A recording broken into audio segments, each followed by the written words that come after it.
ಪಕ್ಷಕ್ಕೆ, ಭಾರತೀಯ ಜನತಾ ಪಕ್ಷಕ್ಕೆ, ಸನ್ಮಾನ್ಯ ಶ್ರೀ ನರೇಂದ್ರ ಮೋದಿ ಅವರಿಗೆ ಜೈ ಶ್ರೀರಾಮ್. ಜೈ ಶ್ರೀರಾಮ್. ಭಾರತ್ ಮಾತಾ ಕಿ, ಭಾರತೀಯ ಜನತಾ ಪಕ್ಷಕ್ಕೆ, ಭಾರತ್ ಮಾತಾ ಕಿ. ನನಗೆ ವಿಶ್ವಾಸ ಇದೆ ಈ ಚುನಾವಣೆಯಲ್ಲಿ 100% ಭಾರತೀಯ ಜನತಾ ಪಾರ್ಟಿ ಗೆದ್ದು ಬರ್ತದೆ ಮತ್ತು ನಮ್ಮ ನಾಯಕರಾದಂಥ ನರೇಂದ್ರ ಮೋದಿಯವರು 3ನೇ ಬಾರಿ ಪ್ರಧಾನಮಂತ್ರಿ ಆಗುವಂಥದ್ದು ನಿಶ್ಚಿತ ಅನ್ನುವಂಥ ಮಾತನ್ನು ಈ ಸಂದರ್ಭದಲ್ಲಿ ನಾನು ಹೇಳಬಯಸ್ತೇನೆ. ಆ ಹಿನ್ನೆಲೆಯಲ್ಲಿ ಇವೆಲ್ಲ ಕೆಲಸ ಕಾರ್ಯ ನಡೀತದೆ ಮತ್ತು ನಾನು ನಾಮಪತ್ರ ಸಲ್ಲಿಕೆ 17ನೇ ತಾರೀಕಿಗೆ ಬೆಳಿಗ್ಗೆ 10 ಮೆರವಣಿಗೆ ಮುಖಾಂತರ ಹೋಗಿ ನಾಮಪತ್ರ ಸಲ್ಲಿಕೆ ಮಾಡ್ತಿದ್ವಿ. ಅದು ಎಲ್ಲಿಂದ ಪ್ರಾರಂಭ ಆಗ್ತದೆ ನಾಳೆ ನಾಡ್ದು ಅದರ ಮಾಹಿತಿಯನ್ನು ನಾವು ಕೊಡ್ತೀವಿ. ಅದಾದಮೇಲೆ ಅವತ್ತು ದೊಡ್ಡ ಸಂಖ್ಯೆಯಲ್ಲಿ ಅಭಿಮಾನಿಗಳು, ಭಾರತೀಯ ಜನತಾ ಪಾರ್ಟಿ ಕಾರ್ಯಕರ್ತರು, ಮತದಾರರು ಎಲ್ಲರೂ ಆ ಒಂದು ಕಾರ್ಯಕ್ರಮಕ್ಕೆ ಬರಬೇಕನ್ನುವಂಥ ವಿನಂತಿಯನ್ನು ನಾನು ಮಾಡ್ತೀನಿ. ಇದೇ ತಿಂಗಳ 17ನೇ ತಾರೀಕಿಗೆ ಈ ಒಂದು ನಾಮಪತ್ರ ಸಲ್ಲಿಕೆ ಕಾರ್ಯಕ್ರಮ ಮಾಡ್ತಿದ್ದೀನಿ. ದಯವಿಟ್ಟು ಎಲ್ಲರೂ ಸಹಕಾರ ಕೊಡಬೇಕು ಅಂತ ವಿನಂತಿ ಮಾಡಿ, ಮಾಧ್ಯಮದ ಮಿತ್ರರು ಸಹಿತ ಇಲ್ಲಿವರೆಗೂ ಎಲ್ಲ ರೀತಿ ಈ ಚುನಾವಣೆಯಲ್ಲಿ ಈ ಚುನಾವಣಾ ಪ್ರಚಾರ ಮಾಡಲಿಕ್ಕೆ ಮತ್ತು ಜನರಿಗೆ ನಮ್ಮ ವಿಚಾರಗಳನ್ನು ತಿಳಿಸಲಿಕ್ಕೆ ಎಲ್ಲ ರೀತಿ ಸಹಾಯ ಸಹಕಾರವನ್ನು ನಮ್ಮ ಮಾಧ್ಯಮದ ಮಿತ್ರರು ಕೊಟ್ಟಿದ್ದಾರೆ. ಹೀಗಾಗಿ ಅವರಿಗೆ ನಾನು ವಿಶೇಷವಾದಂಥ ಅಭಿನಂದನೆಗಳು ಸಲ್ಲಿಸ್ತೇನೆ.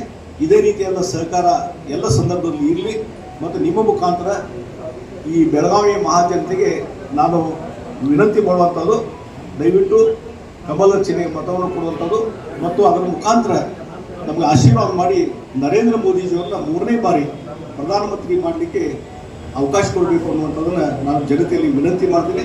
ಮತ್ತು ನರೇಂದ್ರ ಮೋದಿಜಿಯವ್ರನ್ನ ಈ ಒಂದು ಬೆಳಗಾವಿಯ ಒಂದು ಕ್ಯಾಂಪೇನ್ ಸಂದರ್ಭದಲ್ಲಿ, ಪ್ರಚಾರ ಸಂದರ್ಭದಲ್ಲಿ ಅವ್ರ ಮುಖಾಂತರ ರ್ಯಾಲಿ, ಪಬ್ಲಿಕ್ ಅಡ್ರೆಸ್ ಮಾಡುವಂಥದ್ದು, ಅದನ್ನು ತರಿಸುವಂಥದ್ರ ಬಗ್ಗೆ ನಾವು ದೆಹಲಿಯ ನಾಯಕರ ಜೊತೆ ಮಾತಾಡಿದ್ದೇನೆ, ರಾಜ್ಯದ ನಾಯಕರ ಜೊತೆ ಮಾತಾಡಿದ್ದೇನೆ. ಆ ಅವಕಾಶ ದೊರೀಬಹುದು ಅನ್ನುವಂಥ ಒಂದು ಭರವಸೆ ನನಗಿದೆ ಅನ್ನುವಂಥ ಮಾತನ್ನು ಹೇಳ್ತೀನಿ.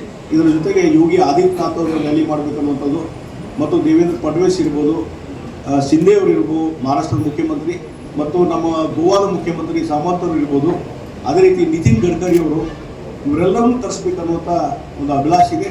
ಅದಕ್ಕಾಗಿ ಪೂರಕವಾದಂಥ ಕೆಲಸವನ್ನು ಮಾಡ್ತೀವಿ. ಮತ್ತು ಯಡಿಯೂರಪ್ಪನವರು ಸಹಿತ ಈಗಾಗಲೇ ಬಂದು ಹೋಗಿದ್ದಾರೆ ಮತ್ತು ನಾಮಪತ್ರ ಸಲ್ಲಿಕೆ ಸಂದರ್ಭದಲ್ಲಿ ಅವ್ರಿಗೂ ಸಹಿತ ಬರಲಿಕ್ಕೆ ನಾನು ರಿಕ್ವೆಸ್ಟ್ ಮಾಡಿದ್ದೀನಿ.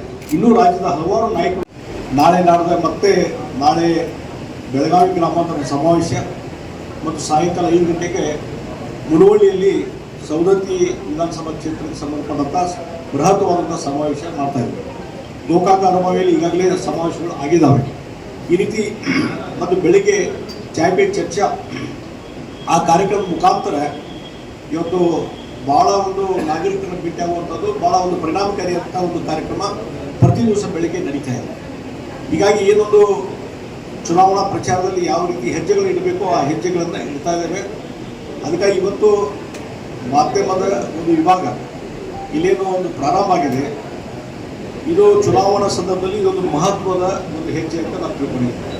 ಯಾಕಂದರೆ ಇವತ್ತು ನಾವೇನು ಸಭೆ ಸಮಾರಂಭಗಳನ್ನು ಮಾಡಿದಾಗ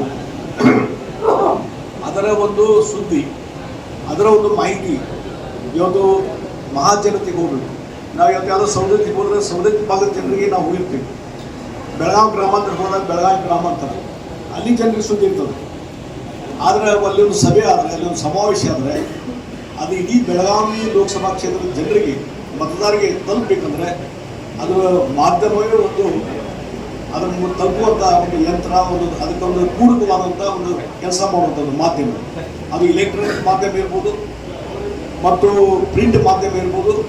ಅದರ ಜೊತೆಗೆ ಏನೊಂದು ಯೂಟ್ಯೂಬ್ ಚಾನಲ್ಸ್ ಇರ್ಬೋದು. ಇದರ ಮುಖಾಂತರ ಇವತ್ತು ಭಾಳ ದೊಡ್ಡ ಪ್ರಮಾಣದಲ್ಲಿ ಮಾಧ್ಯಮದ ಒಂದು ಪ್ರಭಾವ ಇದೆ. ಪರಿಣಾಮಕಾರಿಯಾದಂಥ ಮಾಧ್ಯಮದ ಒಂದು